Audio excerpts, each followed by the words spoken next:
Check. Yo, welcome to the Live on Sunday podcast. I'm your host, Q Liv. I got my bros with me, Bayon.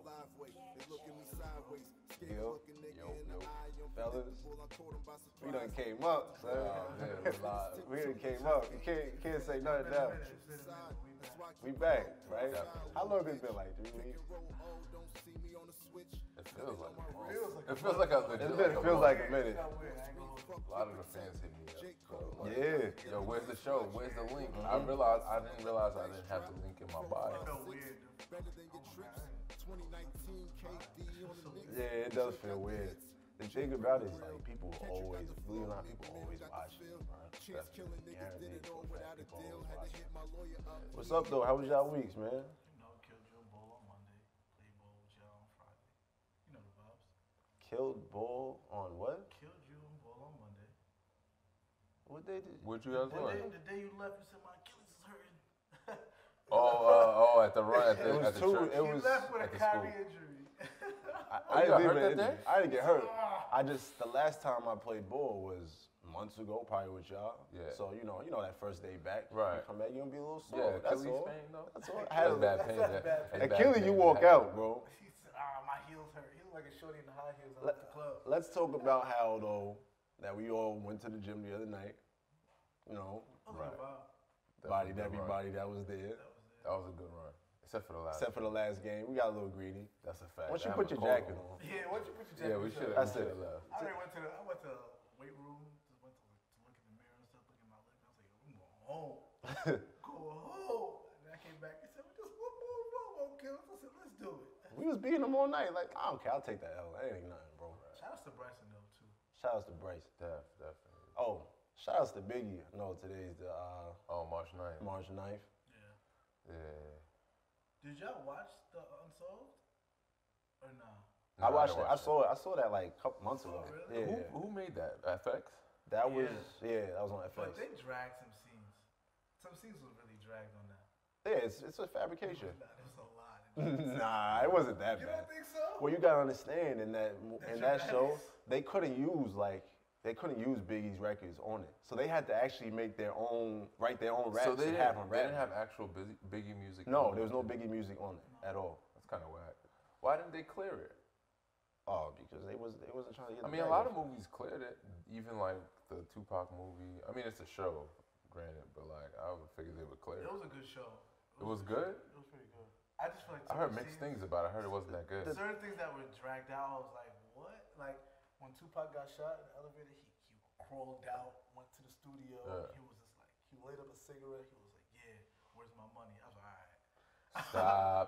Yeah, I mean, it's a show though. Yeah, It's a but- show. That's Still trash, dragged though. out. Come on now. Like, anybody that never seen the whole Tupac movie or anybody that doesn't know Tupac and they seen that, they'd have been like, really? He did that? That's crazy. Oh my God, love pop. Yeah, exactly. So it's been a wild last 3 weeks that we haven't been doing this pod. Now I feel like every time we do this pod now we talk about R. Kelly, but that's all that that's. I don't call him Yeah, he's Robert Robert Kelly. Sylvester. Yeah, facts. But I see now he got locked for child support and Yeah, he owed like I think I think he 350,000. paid like what? So somebody 150,000. Somebody bailed him out. Another fan, whoever it was. I heard it was fan that paid 160. The same person bailed him out. I don't know. But I heard that paid 160. But did y'all see the interview that he had on With Gayle CBS King, with yeah. Gayle King? Yeah, I saw that. Have you done anything that you regret? Have you done anything wrong? Lots of things wrong when it comes to women that I apologize. But I apologize in those relationships at the time I was in the relationships. Have you broken any laws when it comes to women? Absolutely not. All right, I want Gil to start. I want to know what you think. My first thought was, who's his attorney? Who's advising him? Why is he speaking on an open criminal matter on CBS to Gayle King? I think he's trying to just steer public opinion just a little bit. The whole idea that he was trying to, like, I guess, get some curry some favor in the public eye. To me, it doesn't. That interview did the exact opposite. Like, and the whole thing with that is like, even if you're able to steer the public perception is what it is after watching the documentary. So even if he was able to steer 2% of the people, that doesn't sway. That's not going to sway whoever, the jurors in his case or anyone else down the line. Really, I feel like it can only do more damage than it could actually do good. He had I think he had to say something because he never said anything, even from before. Like he distracted us with all his music. That was his. Like, that's bad. That was his okay. You hear all this, but I'm gonna give you guys Trapped in the Closet. I'm gonna give you guys Keys in the Ignition. I'm gonna give you guys Jay-Z and R. Kelly in a whole album. And it was all distractions. We were like, all right, yeah. I don't see it no more. Now we didn't hear him speak like, oh, I did this in my past. He never said that. All right, let me ask you this: did any part of what you saw in that interview change your opinion of him? Kiki told me she cried. I'm not gonna lie. I ain't gonna lie. After I watched it, I was like, damn, I low-key believe him. You believe that he's in this? No. Based on watching, like that made you felt sympathetic for him. I think, and what he did, the reason why he did it is the reason why I kind of believe it. Is like, we only heard that side of the story. Believe what? That he didn't do it? No, I just don't think. Maybe he didn't do it? I just don't think it's as extreme as the documentary made it. You get what I'm saying? See, my whole thing is, the reason why I think, and I guess we could do it after with the Michael Jackson thing and maybe do the comparison, but the thing to me is, you can't, the women who came forward in the Lifetime show, none of them have a shared interest. None of them got paid. What's her name? The one who was a singer that was signed to him. I'm having a. I know. I forgot her name. Sparkle. Sparkle. Yes. Sparkle lost her recording contract when she testified against him in court. Sparkle lost everything. Was isolated from her family. Hasn't spoken to her family in over 12 years since the case. Yeah. She had no reason to come forward. She could have written a tell-all book. She could have did all types of things. She could have did interviews on Breakfast Club. She never spoke out. Why did she decide to come out and speak out now? She didn't get paid by Dream Hampton to do that. That's why I'm like, there's no advantage. None of those women are doing tell-all books. None of these people. There's nothing. His wife didn't do anything. His wife was in it. His wife was in the documentary. She didn't do anything like write a book or anything. No, she just speaks out against, I think, domestic violence. She did a whole domestic violence class and all that. So it just kind of tells you, why would they even? There's no interest. What do you think about the two girls that did the interview? Was it Jocelyn Savage and I forgot the other girl's name? Azria. They did an interview going against their parents, saying that their parents was lying, looking for money. This is not the truth. I think they were paid off. They're still within a relationship with R. Kelly. I feel like they're being coached, man. They're being coached. Think about this. What interest do the parents have? In making up a lie about their own daughters? What interest do they really have? I mean, they're not getting paid for it. Who can say they're going to get some money out of this situation? What money? What money have they received? For what? Remember, are they on a TV show? Remember this. Think about it. Until that documentary came out, there was no talk about R. Kelly at all. He wasn't arrested for nothing. Now he's already been locked up twice since this happened already. So you can tell. You can tell public opinion now is forcing the hand of the court of law. Wait, public opinion in what way? Making them prosecute? Yeah, definitely. Yeah, well, definitely. Yeah, I think so. That's what I'm saying. Awareness but on there was still talks about R. Kelly trapping girls at one point. Was it 2 or 3, 4 years ago? When they were like, oh, R. Kelly's trapping these young girls. But it was never there's no where it is now. Listen, I don't want to make this sound like I'm defending R. Kelly. But at the end of the day, I think, and we're going to bring up the Michael Jackson thing also. Right. I don't think it's as extreme as they're making it sound. I don't think so. My whole thing is, even if it's not, if it doesn't need, let's say all of the claims aren't necessarily true. It only takes one person for you to be guilty, really, right? But it also takes one person to lie. They'd be like, oh, they all could be lying. You see what I'm saying? I'm sorry, but I think the tie goes to the victims, if anything. And there's not enough of an interest on their side for them to come out and speak. What what advantage do they have in coming out and speaking? They really don't have any incentive to really speak. You said, the whole thing of the money. What incentive do parents have? The only side of that argument, though, with the daughters going forward and saying it is like, well, they're of age now, and it's like, what are you going to say to them? They're grown. What can you really say to them? One of the fathers is, R. Kelly's older than one of the fathers. R. Kelly's 52 years old. One of the fathers is 45. Think about that. Yeah, like I just think it's crazy that, like, even the brothers was in the documentary, and even he had the nerve in an interview to say that everybody's lying. Everybody's lying. There's no way. Your own family was in the interview. Like, something you gotta give. Like, come on, man. All right, let's switch over to Michael Jackson. Now, before I even got here, I was watching the Leaving Neverland documentary. You watched both parts or just the first one? I mean, damn, the part one was 2 hours long. I was like, damn, bro. And like, all right, the thing about it for me is like, what are they? See, like you saying now, what are these girls getting out of, coming out? Right. I want to know what these people are getting out. Michael Jackson's dead. What are you getting out of doing this documentary? He was even get his money back. I was kind of confused on that part. My thing is that in the beginning, they all said that he didn't do it. And now, all of a sudden, since this R. Kelly documentary, I don't know, but the R. Kelly documentary dropped out. Now it's like, okay, maybe I should just speak up and say what I have to say. So I'm kind of like, it's definitely a money grab.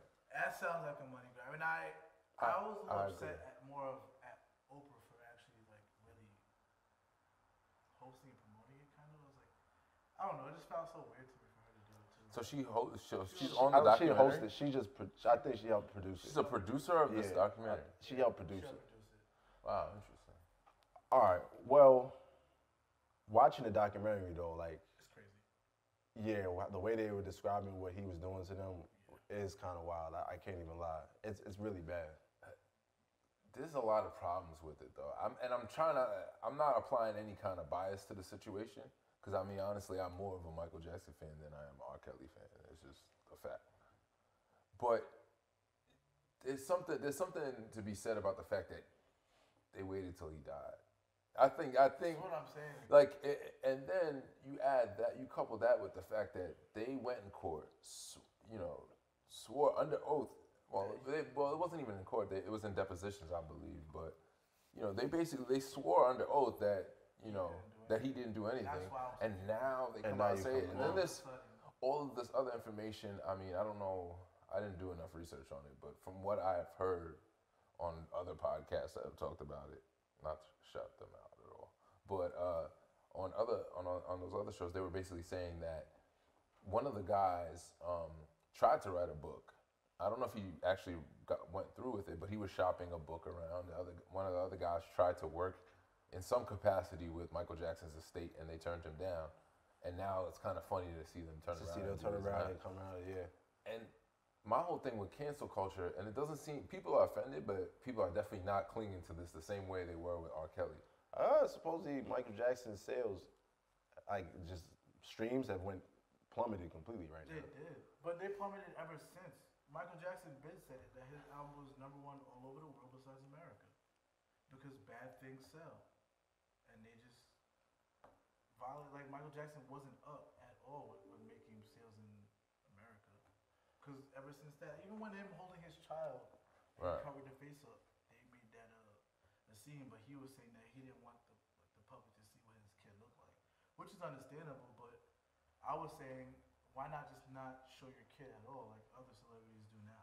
But we can all agree that he's a sicko regardless. Yeah, he's definitely a sicko. He's a sicko regardless. Like, like this, even if he didn't commit any acts of, like, I guess, sexual assault or anything like that against these kids, the fact that he's hanging out with, 30-year-old, 40-year-old man hanging out with children is just kind of weird. It is weird. Let me ask y'all this though. So, I feel like the perception that way we perceive Michael Jackson, R. Kelly's different. And I feel like that because R. Kelly's still alive.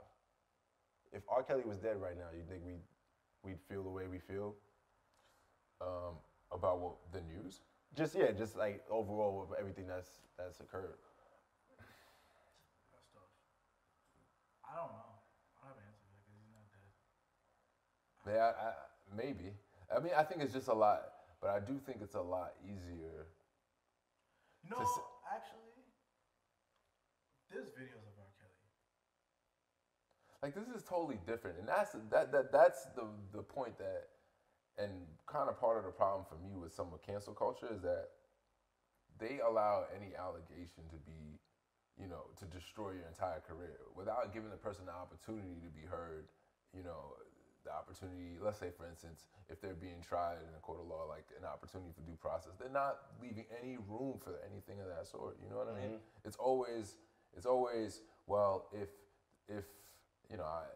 I kind of call it like a mob mentality almost. So it's just like, well, if this is what we deem to be wrong, anybody who doesn't feel that way is canceled out or is toxic. You know what I mean? And I feel like it doesn't leave room for a difference of opinion.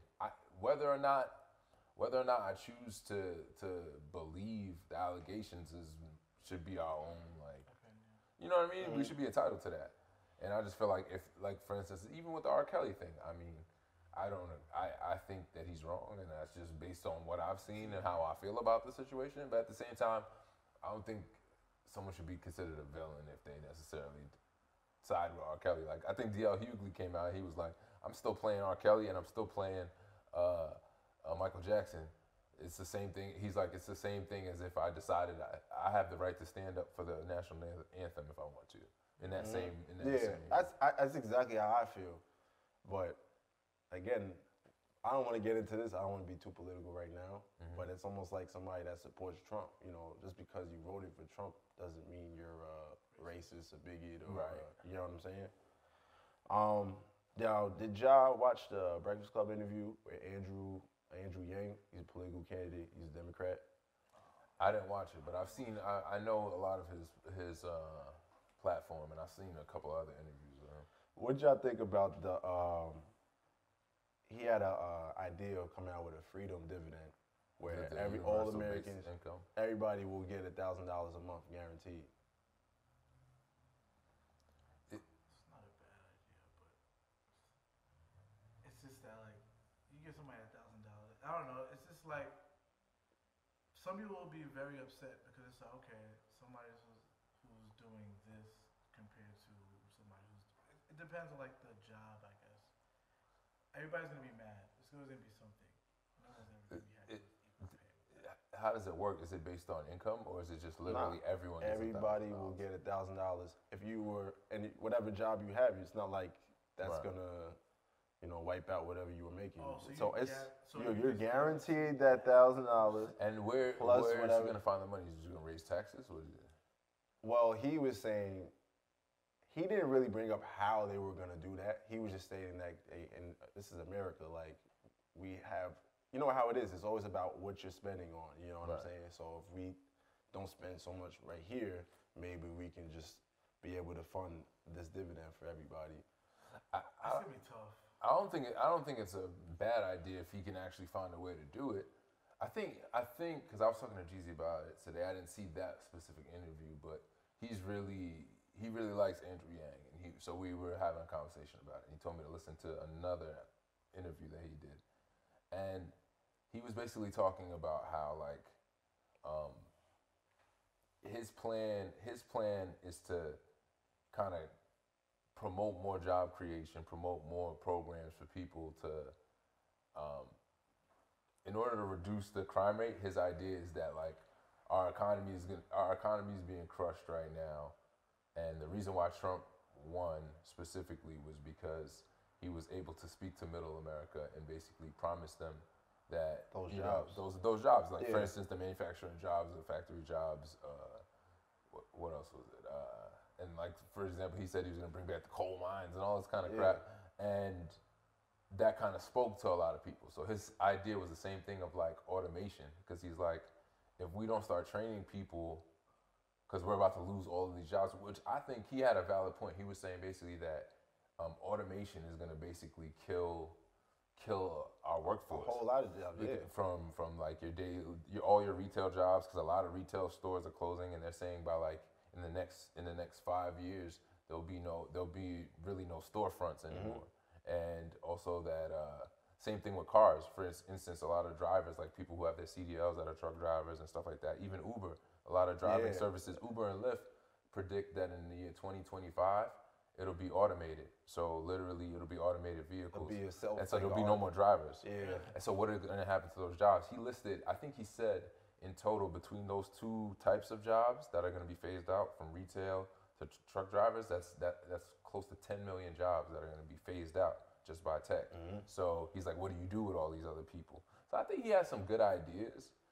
I agree with the automation thing, but like, I don't think he can win. Let's just put it that way. He's not gonna win. He's not gonna win. I like some of the ideas because I think the automation thing is real. That's why a lot of people are trying to get into coding, because the fact of the matter is just not gonna be enough jobs for a lot of the people who are considered, I guess, low-skilled or unskilled workers. You know what I mean? So. That really sucks for the people who are not up to date with technology, bro. Because like, there's people I be seeing like 60 and not up to date with technology. But they're not gonna be here when that happens. Yeah. I mean, I hate to say that, but that's hope that, like, they're not gonna be here by It's then. not still, but like, there's still people in Nigeria. I see somebody with a flip phone the other day who was like the same age as me. It's just like. Well, flip phones are coming back. I heard the StarTech, they're about to come back with the StarTech. Did you guys see the new Samsung? No, it's a flip. It's a flip. Samsung? It's a flip. Yo, Apple better step it up. Apple better step It's a flip. Apple been dropping the same iPhone every year. It's like some joint where like literally like it folds up. So if you're using your maps, it's a lot more helpful because it's a bigger screen. So it looks like an iPad, but it's still a phone in one, which is. You really gonna get rid of your iPhone? Yo, iPhone's been doing the same thing. iPhone has innovated since Steve Jobs died. Yeah, basically. That's a They fact. put out the same product every year. We keep buying And it. we keep buying it. Just throw a different number on it. Yeah. That's something. I don't know. I still find a lot of their machines are better though. Like, I'd rather have a MacBook than a lot of the other computers. The only thing I don't like is the typing. Like, the keypad sucks. Their keypad just sucks. If you're trying to type like a large text or like a large document, it sucks for typing. I I made think what that's happened. all Apple really has, though. I mean, yeah. nobody really uses the iPad anymore. Do you guys still use iPad? We got one right here, bro. Do you still use it? Yeah, I use it. Nah, I don't. Nah, I'm not even gonna hold you. I'm not even gonna hold you. I had an iPad, but to me, like, I'd rather have, for me at least, a MacBook Air, because it's super light. It's just as light, basically, and you can still kind of type, and it's a lot easier. Like, I mean, for me, like in with my work and traveling, I just find it just to be easier, as opposed to if you're trying to get a keypad on that, you got to buy the little janky keypad and have it out. It looks nuts. It looks nuts. Shout out to Steve Jobs. For So real. we Shout throw out sponsorship first. Facts. Let's get into some bullshit right now. All right. Bet. It's been kind of wild. A lot of unexpected things have been going on right now. I don't know where he's going. I mean, Bron's not in the playoffs now. Oh, he's activated. He said he was activated. Yo, listen. First order of business, he broke one of the key 48 laws. Always say less than necessary. I find if he talked himself into more of a hole than anything this season. Like, That's a part of that. What you're saying though is hindsight's 2020. You can say that after the fact. He wasn't just saying that to get his teammates riled up and ready to go. get his teammates riled up, like how he said, like he was blasting them in the media ever since the trade deadline. Ever since the trade deadline, He's been blasting those guys in a way that I don't think he's done as much in his entire career. This is new ground for him. Yeah, because I always like, even though there was drama in the Cleveland locker room, the way LeBron subs his teammates is like, yo, like there was one interview where he was like, yo, it's either, he was like, listen, basketball should be your number one thing, and if it's not, like, you should do your job. That was the most hypocritical. And if you don't feel like you're doing your job, and you don't feel like you're like happy you're doing your job, then like you should like find something else, pretty much. What do you think about the NBA players just complaining about the media just in general?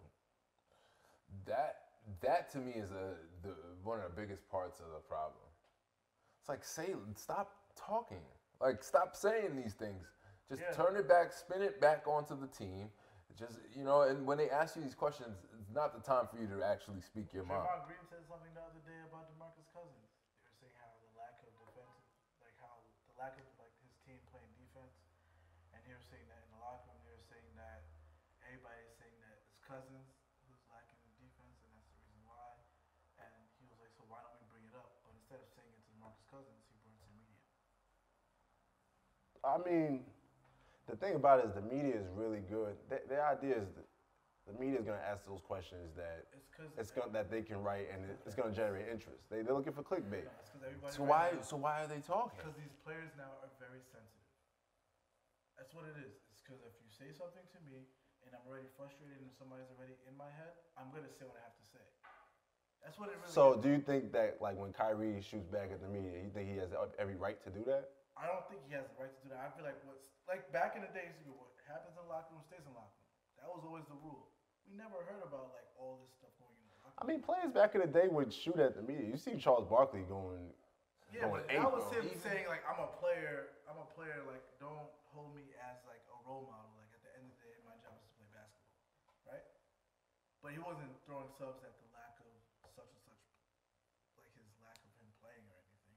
I feel like now it's like for Kyrie, for example, he'll be like, listen, man, like things aren't clicking with us, and he's throwing shots at his team, and it just brings more negativity to the locker room. Rather than stand up for your team, it's like, yo, why not just say like, listen, like it was an off night for us, and we just didn't click in today. We're gonna go back to the practice, and we're gonna gather up as a team and do what we have to do for the next W. It's really that simple. That's what you gotta say. It's really that simple. You do not owe the media shit. Jalen Rose had the great point. He said, you know, I know it seems like with the 24-hour news cycle that the cameras are always in their face and the media is always there, but really the media is only there at practice, after practice, and after the games for about 5 to 10 minutes out of your day. What does it take you to say in that 5 to 10 minutes to just say, hey, listen, you know, well, what's going on with the team? And you just kind of just say, well, you know, we lost today, we didn't execute today, but we're going to get back. The coach has got us ready, and we're really focused on a big playoff push. Boom. Just revert back to the team. Keep it simple. There's no need to express, like, you're only fueling the fire you're only fueling that media fire. And then you're mad because what? You gave them the ammunition to come back and fire back at you. It's kind of ridiculous. And then it's like, there's like this whole argument, or I'm sure you guys heard about it, with Adam Silver when he was saying at the Sloan conference, and he was saying that like this generation specifically is extremely unhappy and more isolated than any other generation ever. Because it's like, Kyrie, you weren't happy with LeBron. Okay, you forced a trade. You came to Celtics. Now you're unhappy with the Celtics. Then he's going to go, let's say, for instance, and he goes to New York and he goes and plays with Kevin Durant. He's going to be unhappy there. The fact of the matter is, I find generationally with these new guys, it's like they're not open to the idea or to the fact, understand the fact that there's going to be challenges. You're going to be uncomfortable. You're going to hit a patch with your teammates, with people. Who said you had to like your teammates? But the thing is, who said you had to like your teammates? My thing is, ever since Kyrie signed with Boston, Boston's not for Kyrie, bro. Kyrie wants to be that guy where he's like, listen. Kyrie doesn't know what he wants, bro. I want to be that guy where, like, he said, I want to be like the Damian Lillard. Like, how Damian Lillard leads his team, he wants to lead his team that way. He's playing with the most storied franchise in NBA history. But he doesn't want to be with no Tatum, no Jalen, bro. He wants to be the key guy. So then he's going to go play with who? Kevin Durant? That's why it's so mixy, like, play with Kevin Durant. I don't think... But they like each other. To be the key guy, he is the key guy. He's the best player on that team. Here's the problem with these guys. They all want to be LeBron. I want to say LeBron. No, they do. No, I'm not saying they want to be a player like him, but LeBron is the chosen one.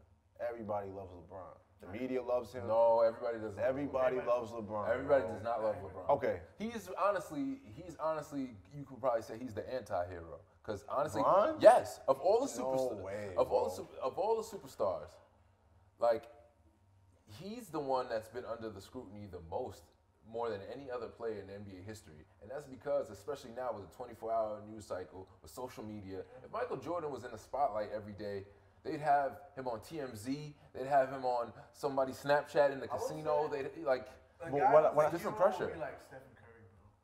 Stephen Curry's probably you can't really. There's not much to say about him. They love him. Well, what I'm saying He's the most beloved guy in the league. We all in consensus can say LeBron is the face of the league, right? He's the face of the league. He's always been. So when I say that, I'm saying that they all want to be the face. Nobody wants to be the villain anymore. These guys don't know what they want. They don't want to be the villain. They all want to be liked. They all trying to be liked. But even Bron, I'm sorry, but even with Bron, like the mental toughness aspect of it was always an issue for him. He's even spoken about it publicly, that he played being the villain, all this stuff. Listen. He tried it and he didn't like it. These guys, that's another topic for another day. I thought that show or whatever was trash. Which one? The More Than Athlete. Yeah. That was trash. You know why that was trash? Because I like the idea of telling your own narrative, but the fact that they did a documentary with themselves, that's like me and you, the three of us sitting around and being like, yo, remember when we did that? Yeah, we did that. It's like, let somebody else produce it. Let there be another voice to bounce off of you. They sat around, remember when we were over here? It was just like... Nah, but part of it is was just, trash. You know how it is. Same thing with The Shop. They need that. You think The Shop is trash? The Shop is trash? They just be on that same shit. You don't notice they say the same things? It's a kickback. Bro. The owner. All right, let's talk about mentality. All right, More Than the Athlete, right? You know how everybody falls in love with the story. So these guys all grew up together in a bad neighborhood. You know the story, but there's people that don't know the story. Yeah. And that's they have to tell the story. They have to tell the story. But I find if Kobe Bryant did a documentary about Kobe Bryant with Kobe Bryant as the only person starring in it, talking about Kobe Bryant, it seems a little weird. He did that though. You understand? Kobe did the documentary. He was like, yeah, I fought. It's just like. Which one? What documentary? Kobe doing work? Is that the one with Spike Lee? Spike Lee. That was great. I loved that. You like that I love that. I kind of liked Kobe. I love that. You just there. But but generally speaking, I just don't like shit like that. Where it's almost like they're having a conversation with themselves about themselves, about what they did when they were themselves.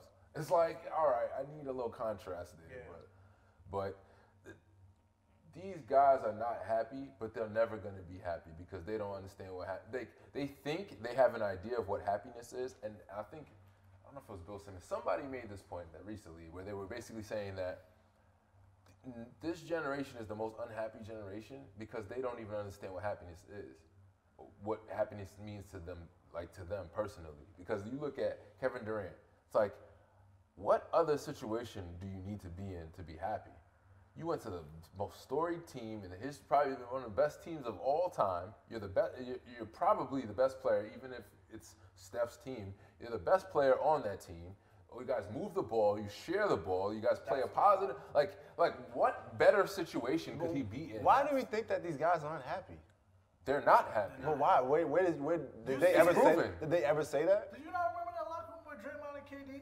All right, they got in an argument, bro. They got in a fight. Like, that happened. JJ Redick, just on his podcast, not to give him a shout out, but he said something that I thought was powerful. He was like, he was represented by this agent when he first came in the league. This guy represented over 50 players in the NBA. Some guys on max deals, some guys that get to shoot 20 to 30 shots a game. And of the 50 players that this agent represented, only 5 of them were happy in their situation. That's what the agent told them. Because he was unhappy because those was his first couple of years. He wasn't getting playing time. He wasn't doing well. And he was complaining to the agent. And the agent was just like, I'm going to explain something to you, but like happiness is a state of mind. It's not, you need to really adopt that because if you don't, even the thing you think you want, somebody already has and hates it. And that's a fact. That's a fact, yeah. And I think this is like the fan mentality because the fans hate to hear about the fact that an athlete's unhappy. But honestly, I kind of related to a lot of the stuff that some of these athletes were saying just personally, like being in situations where playing for a living isn't always fun. It just really isn't. You be in certain situations, you be on a team that sucks, or you're on a good team, but you're in the wrong place, you don't like the city. There's so many factors that affect these guys. I mean, it's what I hate though? Because you can get one injury away and it's all gone. Right. And somebody it's a else fact. takes your shoes and But you're that's not. hindsight. You know- Hindsight's 2020. You know what I hate the most though is when like I watch these talk show hosts and they'll be like, "Oh, how much is he making this year? He making like 35 million? Oh, be quiet, man. I don't know why you don't have." I'm like, "What do you mean? Like, what do you mean he's making 35 million? You can't be upset." That's like DeMar DeRozan when he got traded. Well, that's different. If you tell somebody, "Hey, yo, you don't worry about it. You're not gonna get traded. Everything's gonna be okay," and then the next week you're traded, it's like, "Damn, what happened?" The thing is, I just think is a lot of the specific feelings that players have in the league today. A lot of it has to do with the same problems that we all have in our daily life that's caused by social media, bro. That shit is isolating. That shit makes people envious. That makes people unhappy. With them, they're being criticized constantly on social media, and they can act like they don't care because they got $1 million, but it affects them because they're human. It's the same way, like, if you see somebody on social media and it gets in your head. Like, I know one of my homegirls, she was like, "Man, my brother, he's like in his 30s and he hit me up. He makes really good money. He lives by himself. He has no girl, and he's just really unhappy. He's like, all he wants to do is try to, find a wife so he can, have a family, because he hates his life." Mm-hmm. And the reason why he feels that way, I told her, I was like, the reason why he feels that way is because he's 31, and at 31, everybody either has a family, has kids, or is, just bought a house. Just they're on their way. Yeah. And you see these That's things. true. That's the thing with social media is that we see so much, and it's like, damn, why don't I have that? Why don't I have this? Actually, that's crazy. I was talking to my friend Vic about that. It's like social media puts a pressure on your age, kind of, sort of. Like it's like you'll never be happy because you see somebody the same age as you doing either better than you or they're married with a happy family. It's like, damn, we're the same age and I don't have this, and that. I need this. And that's the biggest mistake. And the thing is, it's like, yo, just waste your time. Stop, like, trying to pressure yourself to do this and that. Like, your time will come as long as you just focus on your goal. Like, stay in the present. Yeah, man. That's what it really I mean, I don't see why people even like take social media that serious, because if you look at it, nobody's gonna put up a post of them failing a test or that they just lost the game, or you know what I'm saying? Everything you see on social media is person at their best. They got their best haircut. They probably just graduated from whatever. They just got this new job. But that's what I'm saying. But even if you consciously know that, it still affects people subconsciously. Like I was watching this thing where they were talking about social media and how, like, for instance, like, Instagram is owned by Facebook, and Facebook does the same exact thing as Instagram with the algorithms, where they manipulate how much reach your posts have. So, like, let's say, for instance, you have 1,000 followers. Your view, depending on what you post, they make a determination on how many people are going to see it. So they might only allow 300 people that you follow to see that particular post. Really? Depending on what you post, they limit your reach. And they did a study with Princeton where Facebook basically wanted to find out whether or not they could, basically put people into a state of depression. And they were able to prove that they were able to do it. And when the public found out about it, they're like, "Oh shit, I'm sorry," and they closed down the study. Mm-hmm. But they know it's the same thing. Like, people act like it doesn't affect them. Do you know how this thing affects little kids? They're suicidal. They're bullying each other online. All of these things. Yeah, people. You know what's funny? I find it funny when people are like, "Man, you only have 100 followers." I'm like, Go ask a 12-year-old when they post a picture and they see only 40 likes. That's a real thing. Oh. That's a real thing. I think I showed somebody one of my songs one time. This is like back in the day, like I first started. Yeah. They're like, "Oh, you only have like 7 likes on this song. You must not be that good." Not knowing, like, damn, like you didn't even listen to the song. You see how I already steered their perception right off rip. Yo, my homegirl told me a story. This was the funniest thing. Her sister's in her 20s, but she's like, she's 30, and they went to Europe. They went to Paris, and I guess their parents went to Paris like 20 years ago and took a picture in front of the Eiffel Tower. So they wanted to recreate, the younger sister wanted to recreate the picture.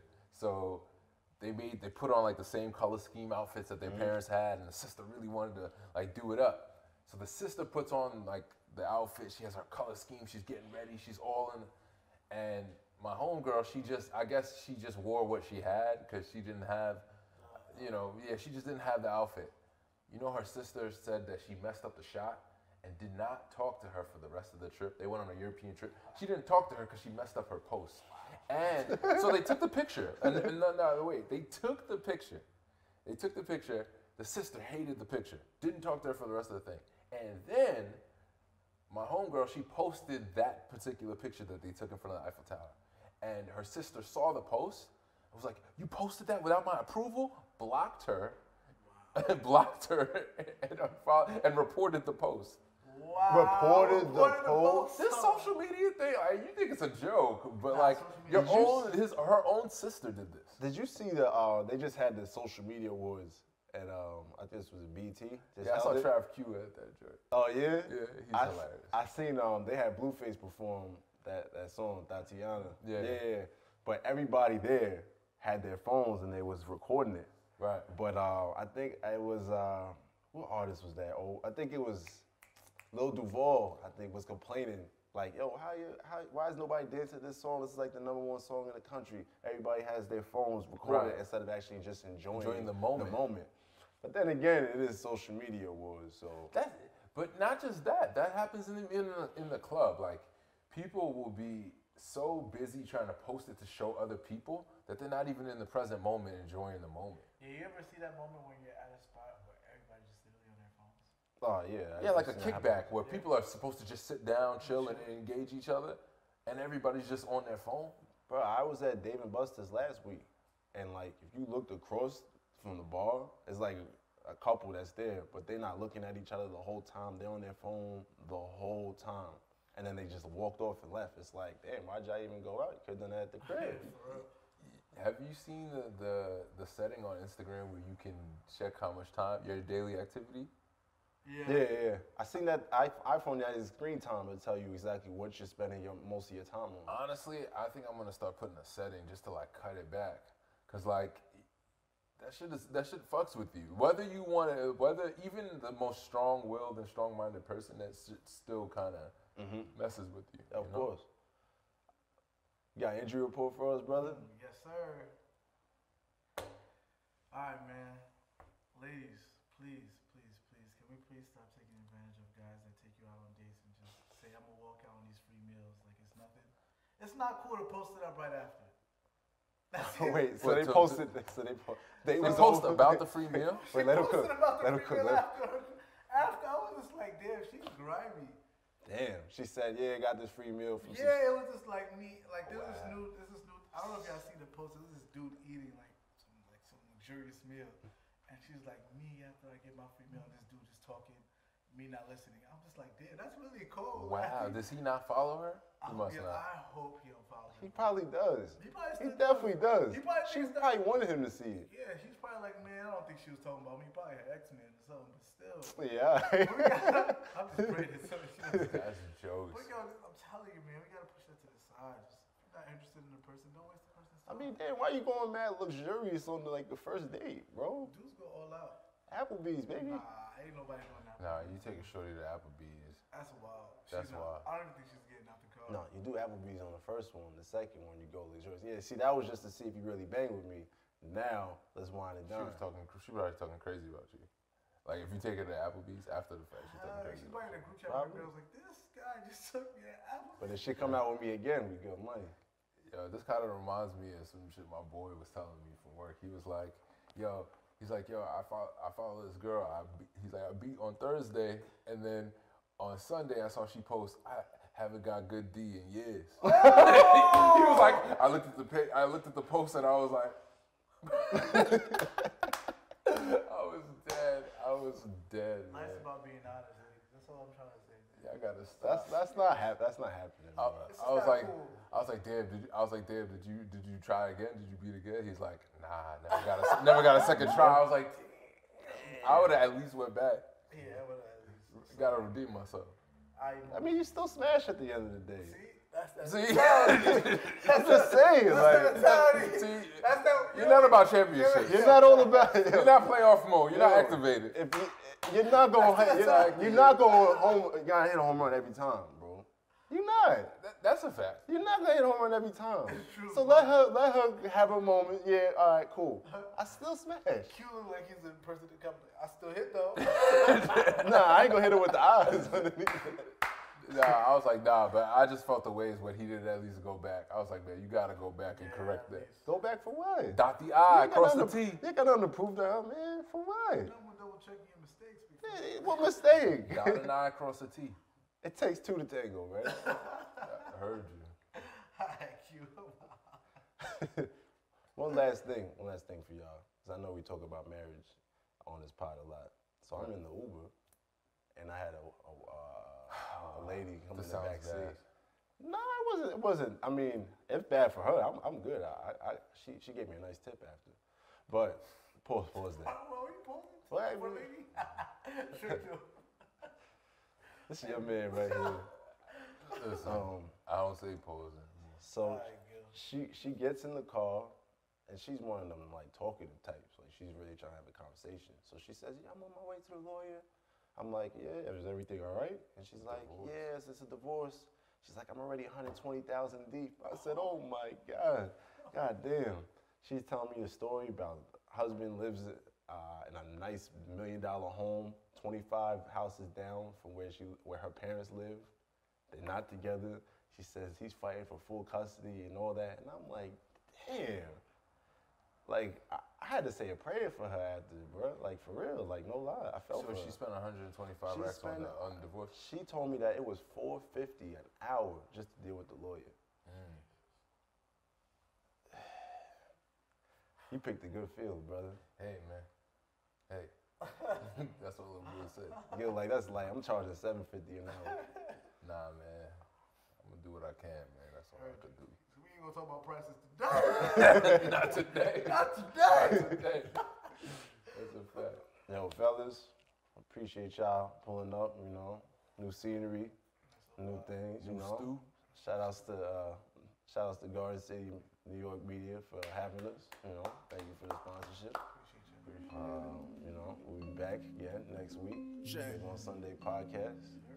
Brother. Backing out of my driveway. I probably love the work going dumb on the highway. I dropped out of school, but I don't listen to Kanye. I'm doing it my way. I call it the live way. They look at me sideways.